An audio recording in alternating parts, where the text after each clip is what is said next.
评论简报：全球思想者的专业媒体，来自各大智库、顶级媒体。评论简报由6度团队整理而成。中国最新的数据限制可能会吓跑投资者。外交政策：中国的反间谍法修正案扩大了可用于拘留外国人的借口清单，并禁止外国公司进入关键信息资料库，这对在中国的外国投资构成了潜在威胁。对数据的这种限制是在全国范围内更广泛的运动之后进行的，该运动旨在阻止政府数据在网上轻松获得，这给调查中国活动的记者和学者带来了问题。因此，外国投资者和企业越来越难以了解中国境内的情况。直到最近，企业透明度为该国数据格局提供了一个罕见的亮点。这一趋势的变化使中央政府发展电子政务，迫使地方政府相对开放以打击腐败。但是，该政策的逆转可归因于各种因素，包括中国经济数位的现实，以及美国针对中国经济的针对性运动，导致中国官员采取措施限制其目标。贱民普京。外交事务：国际刑事法院 ICC 宣布已对俄罗斯总统弗拉基米尔·普京发出逮捕令，这可能开创了一个先例，可能涉及其他俄罗斯精英。政府内部的许多人现在都在紧张地关注退出。然而，近10年的个人制裁未能分裂俄罗斯领导层或削弱普京，相反，他的盟友团结在他周围，政权变得更加孤立，反西方，更注重个人关系而不是政策专长。在此期间，制裁使俄罗斯领导层团结起来，希望保持与西方的关系紧张。西方的压力加剧了俄罗斯国内对任何试图避免制裁的精英成员的怀疑。普京政权一直是安全部门、武装部队和各种技术官僚、经济学家之间的联盟。随着时间的推移，这些军事和民间团体之间的关系发生了变化，将俄罗斯视为全球和西方经济一部分的技术官僚们终于意识到，他们实际上是那些持相反观点的人的雇员。国际刑事法院宣布对普京的逮捕令被视为邀请精英们团结起来反对总统，而不是围绕他。未来任何针对俄罗斯政府其他成员的逮捕令都可能导致一些人采取措施保护自己，而其他人将寻求成为目标，希望提高他们在政权中的地位。当然，普京只有在被捕后才会在国际刑事法院接受审判。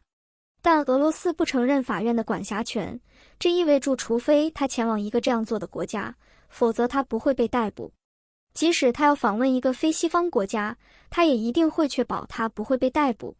需要一种新的方法来振兴西方民主国家。外交事务：需要一种新的方法来振兴西方民主国家的政治中心。根据安德鲁·莫拉夫奇克 Andrew Moravcsik 的外交事务专栏文章，文章认为，苏联解体以及战后自由市场资本主义与社会民主主义妥协破裂引起的反全球主义改变了西方政治。自1990年代初以来，对有利于贸易自由化和多边合作的政策的支援率下降了近50%。2016年英国脱欧公投和美国总统当选唐纳德·特朗普是这一趋势最突出的例子。文章认为，这种转变加剧了选民的不满，这反过来又导致了政治动荡和功能失调，不仅在国内，而且在国际上。结果，多边机构对西方优先事项的支持减弱，而对自由民主的信心下降。为了解决这个问题，莫拉夫奇克认为，西方政府需要恢复保持对世界开放和维护国内经济安全之间的平衡。他警告说，试图让时间倒流，重现冷战时代或转向内部是行不通的。在整个冷战期间，左翼和右翼政党都支援自由国际主义，西方领导人在意识形态和全球化中看到了政治优势。然而，随着冷战的结束，法国、德国、英国和美国的政治家的议程变得更加新自由主义，更多的关注市场驱动的全球化，以获得对具有国际竞争力的商业和中产阶级选民的支援。缅甸军队不再有效控制该国。外交官：缅甸军政府或内比都军政府正在失去对该国的有效控制，其人员减少到曼德勒南部和西部地区，在那里他每天都面临暗杀和炸弹袭击，并且由于广泛的公民不服从和缺乏公众信任而几乎无法执政。尽管如此，缅甸的邻国印度、泰国、孟加拉国和辽国还是选择将军政府视为一个单一的主权实体，并使其恢复强大。通过1.5轨道对话，这些国家正在寻求将东南亚国家联盟东盟边缘化，联合国和更广泛的国际社会以将东盟置于缅甸国际政策的推动作。根据一个名为缅甸特别咨询委员会的高级外交官小组的说法，军政府只能稳定控制该国约20%的城镇，其中许多城镇由民族抵抗组织 LNOs 和地方防卫部队控制或激烈竞争。因此，即使对那些不认为军政府极端侵犯人权的国家来说，这重军政府优先的做法也毫无意义。将内比督军政府视为可靠的当局是不切实际的，也不太可能恢复该国的正常状态。找到与抵抗运动者合作的方法的国家、公司和国际机构将是唯一能够产生任何影响的人。除非邻国提出更现实和合理的战略，否则目前与内比督军政府接触的最可能结果是，这些接触变得越来越无关紧要，与实际执行的工作相去甚远。俄罗斯和伊朗对彼此寄予厚望。外交政策，俄罗斯总统弗拉基米尔·普京的特使之一伊戈尔·列维金 Igor Levitin 仅今年就2次访问伊朗，希望通过伊朗完成国际南北运输走廊 INST， 这是印度洋和俄罗斯之间的新贸易路线。INST 将用于接触俄罗斯10大粮食客户，包括阿尔及利亚、埃及、以色列、利比亚、沙乌地阿拉伯和土耳其。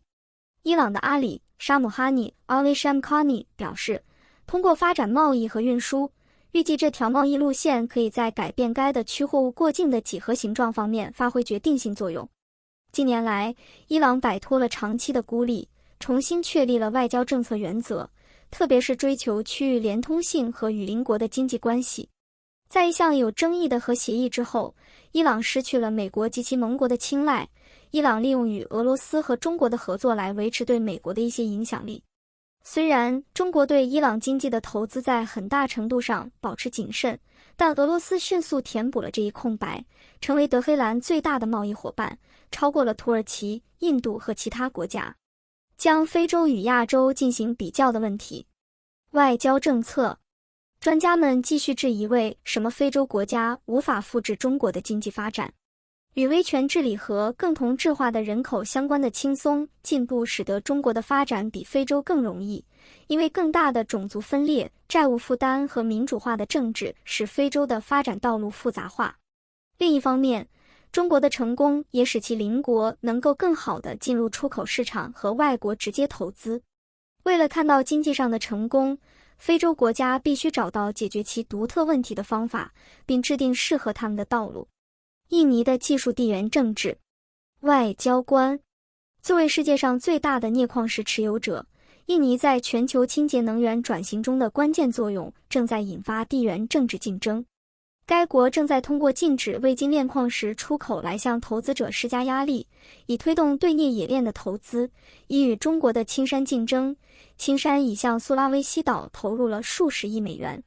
中国电池公司也在大力投资印尼国内的生产设施。韩国、日本和美国的公司正在进入市场，以赶上确保获得稀缺镍供应的竞赛。